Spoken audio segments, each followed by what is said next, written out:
and welcome to 2 Minutes Till Lockdown, where I'm interviewing different people from different professions, sharing their experiences during lockdown here in the UK.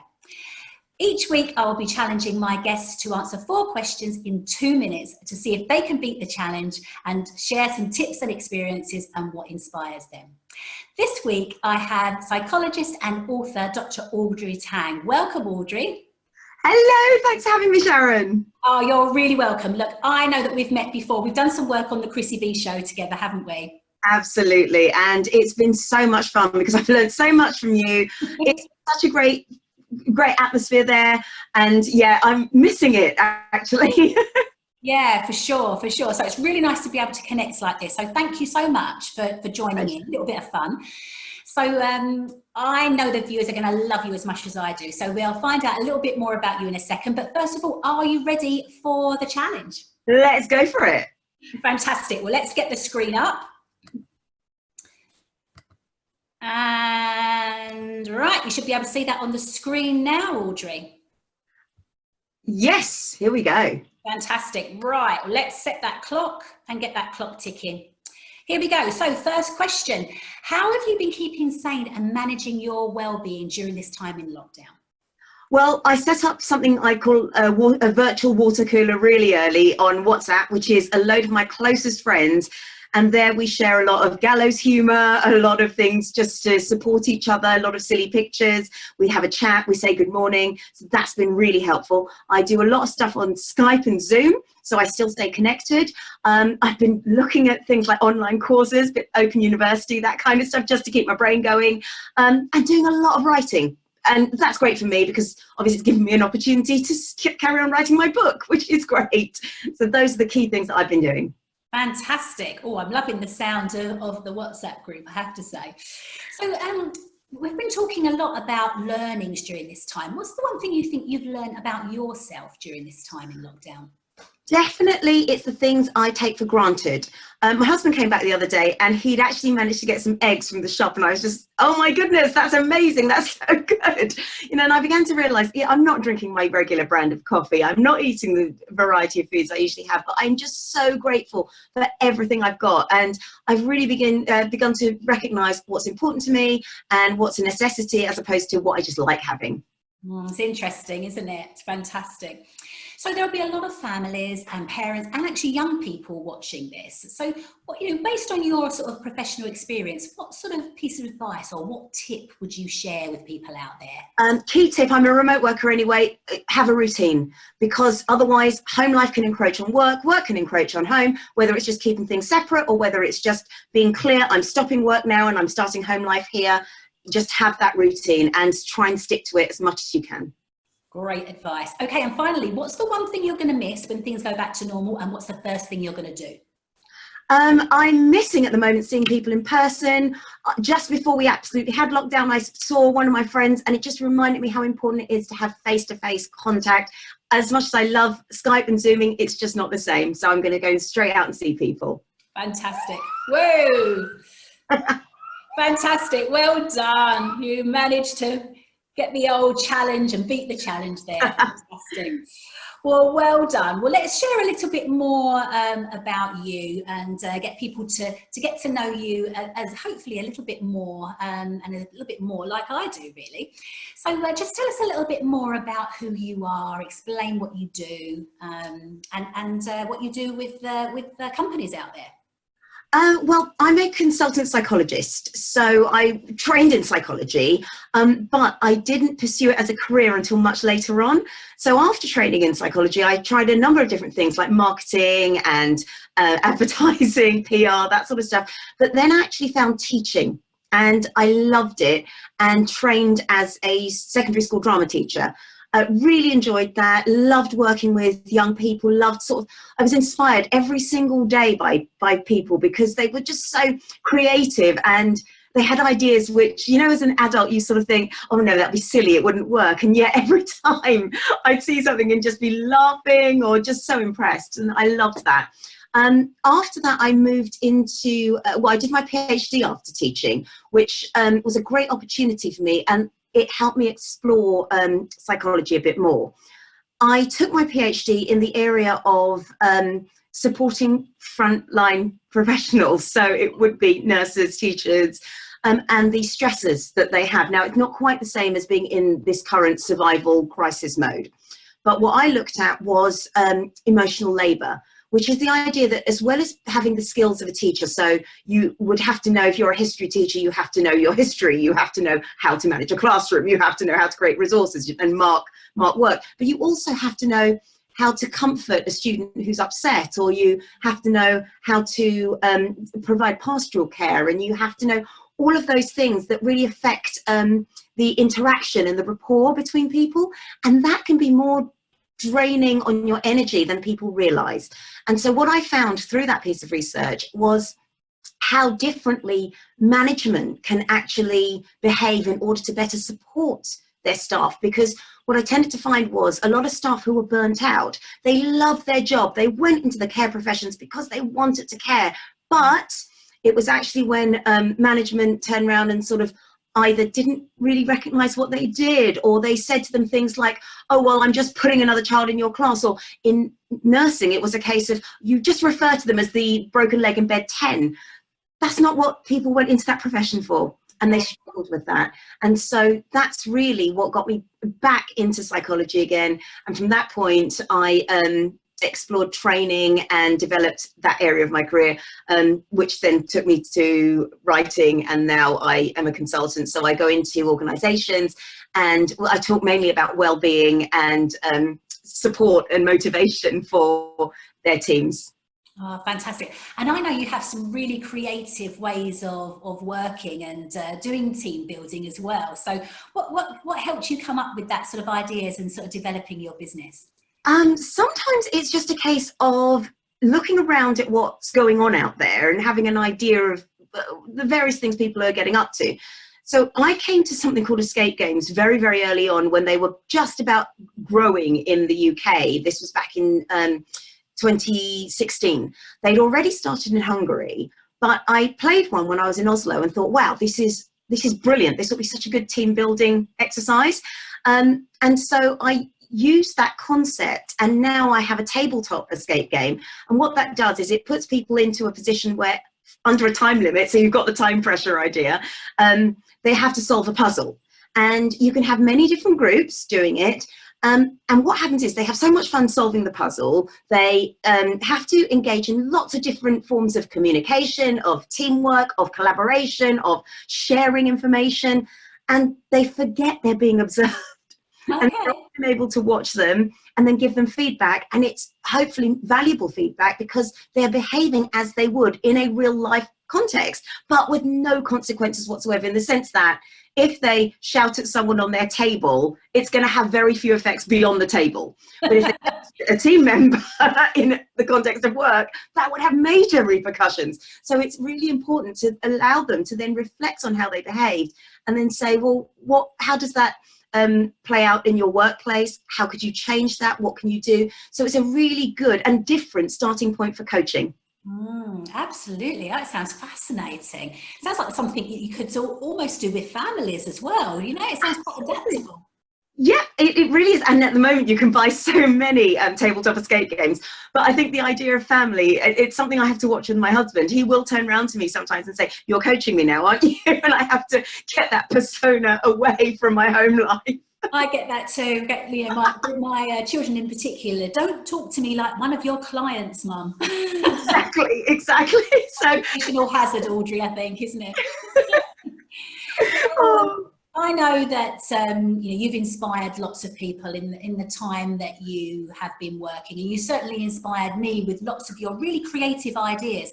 So let's find out a little bit about you. What or who inspires you, and why?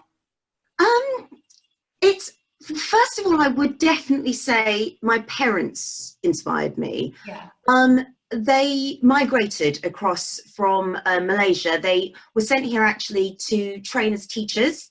Then they had to go back and work for the Malaysian government, which they did. Mm-hmm. And then they decided to come over here and start a life here, migrate here, get British citizenship. They did passed all the tests they had to do and so on. And then they became teachers and taught here and my mum until, well, she passed away recently, but both of them until they retired. And that was really, I think they themselves were inspiring, not just because they had such an incredible life change and chose to do it, but the fact that they were making a life for themselves at a time where being an ethnic minority was not the easiest thing to be, being different.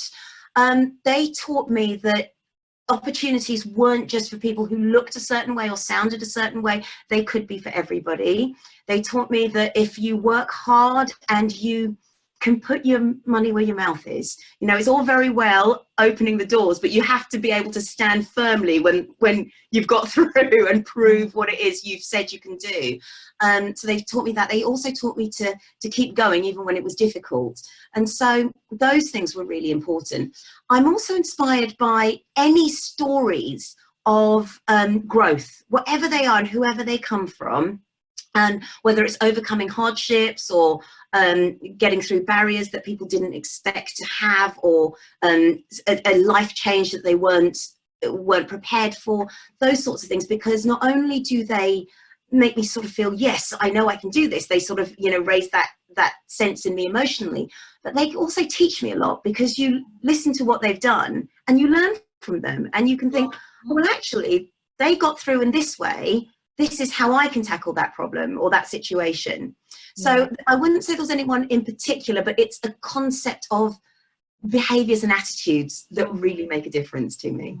Yeah, I mean, I have to say, when you said about, you know, your parents probably are the people you would say inspired you, I think as a parent myself, and for any of the parents out there, I think that's what we hope for as parents, that actually when our children grow up, that, you know, we were inspiring in some way to our children, because we need to be role modeling to them all of the time, don't we? Absolutely. And I don't know whether we always realize that that is part of the job, that's part of the role. Because if you can be seen by someone, you can influence someone. And it's just as simple as that. So it's important. And it's those stories, isn't it? I mean, I was really struck by your story about you saying, you know, that your parents came over from Malaysia, etc. And it is people's stories that we connect to that is so, for me, are inspiring when I hear people's stories, and whatever that story might be. But that's sort of like, we connect, don't we, with people through stories. And I think for me, that's sort of what I feel like I've missed, to be able to really connect in with somebody's story and be able to resonate with them. And yes, we can do that over the internet as well, but to be able to meet somebody in person that inspires you, I think is amazing, isn't it, really? Yeah, totally. So bearing in mind that we have got, you know, potentially parents, young people, families, you know, sort of watching out there, well, it could be anybody really, what would your sort of top tips for success be, for sort of well-being and sort of ultimate sort of happiness? I like using things like vision boards. Now, whether you believe in the law of attraction or not, and that is a very nice approach to a vision board, I find vision boards, for me, they give me a focus. So I know what it is that I'm aiming for as a goal. And because of that, I can actually push my energies into achieving. However, even with a vision board, I would say, don't limit yourself to what you can envisage. Don't limit yourself to what you can see. Because although I could sit here now and say, well, maybe, you know, 2-3 years ago, I could have said, I'd like to have a book. I'd like to have television work. I like to be running my own business. I could visualize those things, and that's amazing. Some of the experiences I've had, some of the people I've met, some of the things I've done, they go far beyond what I ever could have imagined. I was in one of my clients' firms, and the client turned around to me, and it's so meaningful. And so he turned around to me and he said, "Oh, by the way, I read your book." And I thought, "Oh, that's very nice. That's very kind." And he said, "Yeah, the thing that you said about pine and how you can really, that can be regenerative and that can really help people. Well, we're going to be putting that concept into one of the buildings we're creating."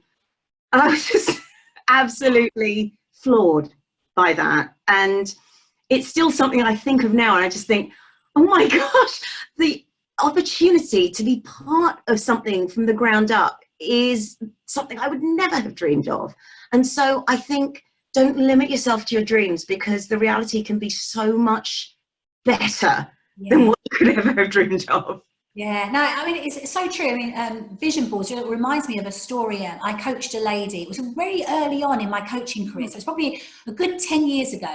And we were probably about the third session in, and we were talking about, visualizing our goals. And one of her action points was to put a vision board together. And she put this vision board together, and one of her ultimate aims was to live in Turkey and to own her own house, etc., etc. And she was nowhere near being able to do that financially or otherwise, really. She didn't know anybody out in Turkey. So, and she'd achieved a lot of her goals and stuff in the time that we coached together. Anyway, it was about 3 years later, and all of a sudden I had this little email pinging to my box from this ex-client. And it's always nice when clients get back in touch. Absolutely. I opened it up and she sort of said, sort of, hi, and how you doing? And anyway, just wanted to let you know that I have just moved to Turkey and I'm now living in Turkey. Oh. And she had put her vision board on the back of her toilet door.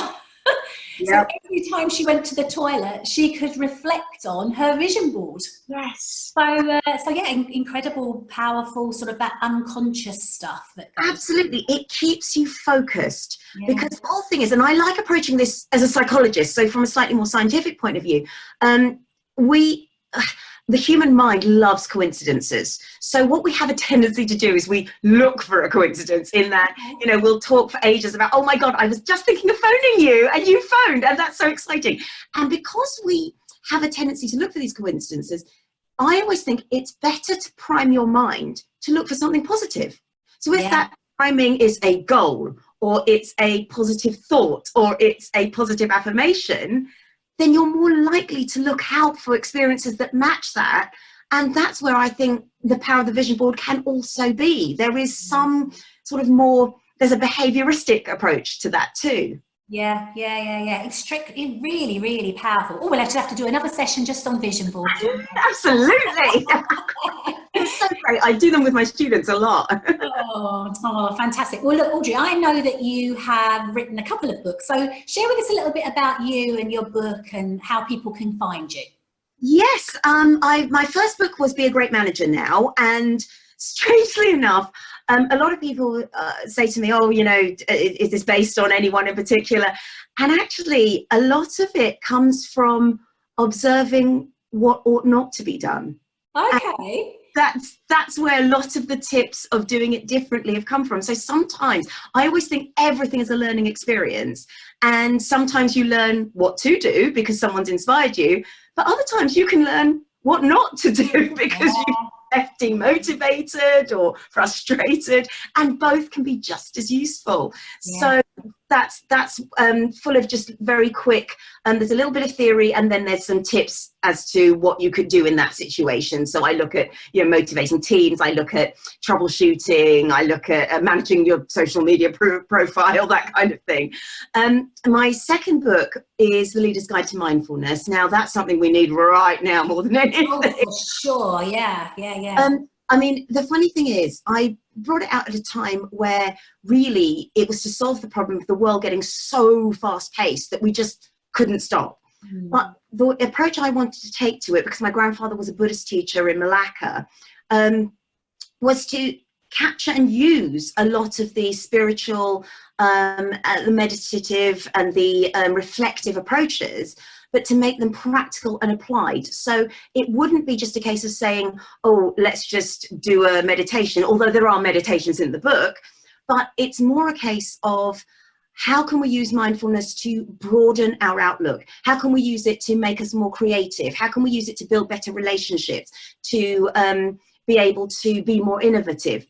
Extra bonuses are, of course, things like less stress, sleeping better, better relationships in our personal lives. But some of the practical ideas, one simple tip I would say from it is to be more creative. A task I give people is a grid of 24 squares. And now this one was originally done by Richard Wiseman, a psychologist, and he challenged people to draw a picture in each of those 24 squares and found that people got a bit stuck after about 3 squares. But then if you say to somebody, well, okay, what picture might a child draw? What picture might an astronaut draw? What picture might a pirate draw? Suddenly they can think more clearly and fill more squares. Now, the way that can be applied for teams is not just in terms of creativity, but actually by saying to them, okay, well, how does your client see it? How do your customers see it? How does your team see it? Not just seeing through our eyes. And so the same principles can apply when you take it further and actually put them in the workplace. And that's what the second book's about. And my current book, which it's sad that we need this one even more desperately now, is The Leader's Guide to Resilience, which is coming out at the end of this year. And the key thing about resilience is that it's hard to build up in crisis, because in crisis we are just trying to survive.